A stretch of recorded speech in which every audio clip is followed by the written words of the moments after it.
In his 2 decades as a consultant to organizations vying to host the Olympic Games, Terence Burns helped write and review official bids and plans from dozens of potential candidate cities. In all those bids, he said, discussions of potential disruptions to the event were fairly narrow in scope, mostly natural disasters like earthquakes or fires, and, more recently, terrorist attacks.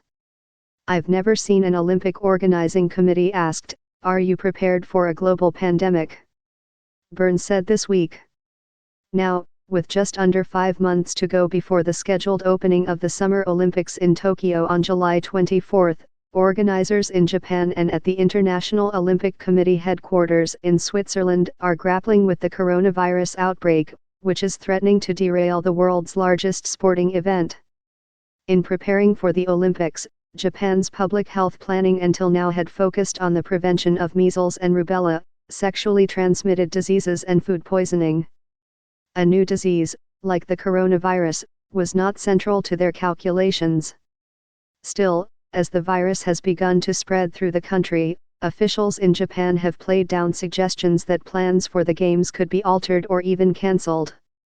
At a news briefing on Wednesday, the Chief Cabinet Secretary, Yoshihide Suga, said that preparations for the Games were proceeding as planned, adding that the Olympic torch would begin its journey to Japan in March according to schedule.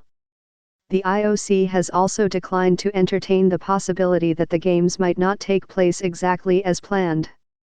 But sporting events in Japan and elsewhere are already being cancelled, as governments try to discourage large gatherings in major cities. Many who have procured tickets and made travel plans are now wondering whether they will have to scrap them.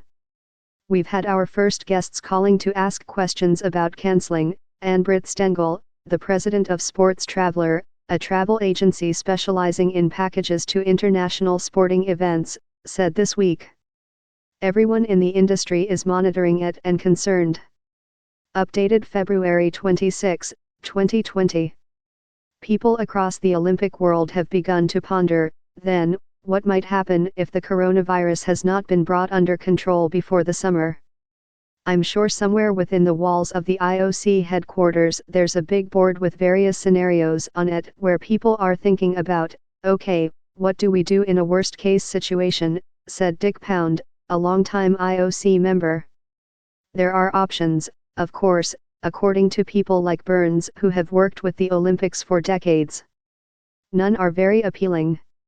One theoretical solution involves moving the Olympics to a different locale, perhaps a city that has recently hosted the Games, like London, or one that might be gearing up to, like Los Angeles. It has happened with other major sports events. The 2003 Women's World Cup was relocated from China to the United States during the outbreak of SARS.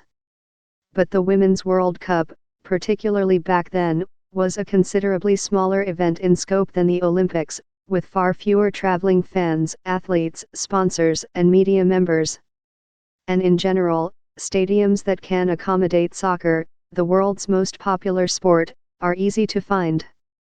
Venues that can host surfing, sailing, equestrian dressage, and track cycling? Less so.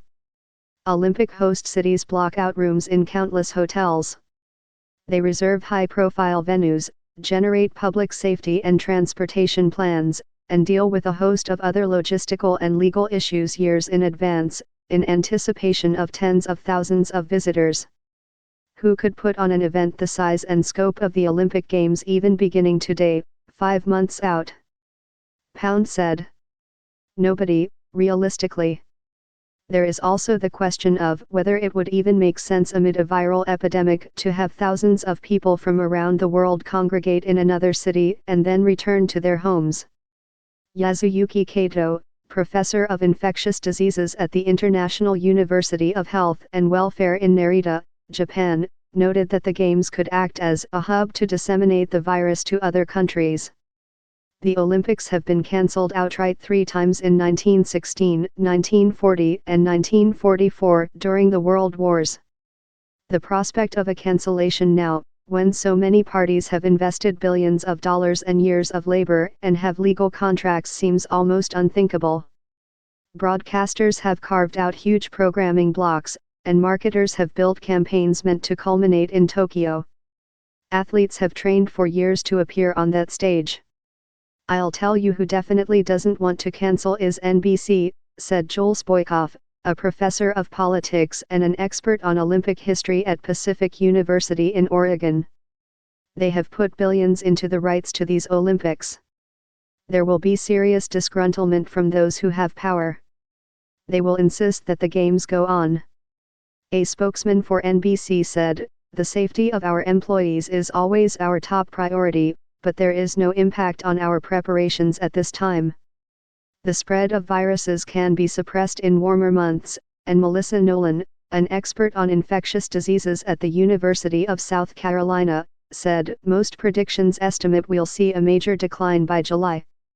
But Pound said he believed any decision to cancel or modify the games would have to be initiated by late May. Asked about Pound's comments, Suga, Japan's chief cabinet secretary, said they were not the official view of the IOC. And the Tokyo 2020 Organizing Committee, responding to questions from the New York Times, said that it was not considering canceling. In 2001, days after the September 11 terrorist attacks, organizers of the Ryder Cup, a team golf competition between the United States and Europe that was historically staged in odd-numbered years, decided to postpone the event for 12 months after top golfers like Tiger Woods expressed concern about flying. To accommodate the change, the President's Cup, a team golf competition that had been staged in even-numbered years, was also pushed back a year, to 2003. A similar but more complicated sort of rejiggering would be required if the Olympics were to be postponed by a few months or a full year. Pushing the Games to the summer of 2021 would put them in direct conflict with World Championship events in several sports, which would likely have to be moved as well. Holding the Games just a few months later would put them in direct competition with a host of other professional sports competitions that would not move to accommodate them. For example, while NBA basketball players are available in July, they are not available in October. In addition, NBC is busy with football in the fall, while its summer programming is largely dedicated to the Olympics. Olympic parties don't want to host Olympic Games in the middle of the NFL football season for obvious financial reasons, Burns said. With few good options, organizers could be forced to get creative. One way to satisfy broadcasters could be to hold the events behind closed doors, a nod to the reality that most fans watch the games on television. But it's unclear if public safety concerns would be addressed if thousands of athletes, coaches and staff members from around the world were still congregating in competition venues. Or could the Olympics go on in Tokyo as planned with, perhaps, travel from certain countries barred, screening zones in every venue and public space, and plenty of hand sanitizer and masks on hand? At some point, though, such an event might not feel like the Olympics, which is supposed to be a peaceful celebration of people from more than 200 countries. Can the Olympics be the Olympics without majestic opening and closing ceremonies in packed stadiums, or if events are spread out across multiple cities? The questions may grow louder as the virus spreads further. It's unusual, it's unprecedented, it's a complex issue, Burns said, and if something indeed happens, it will have a complex solution.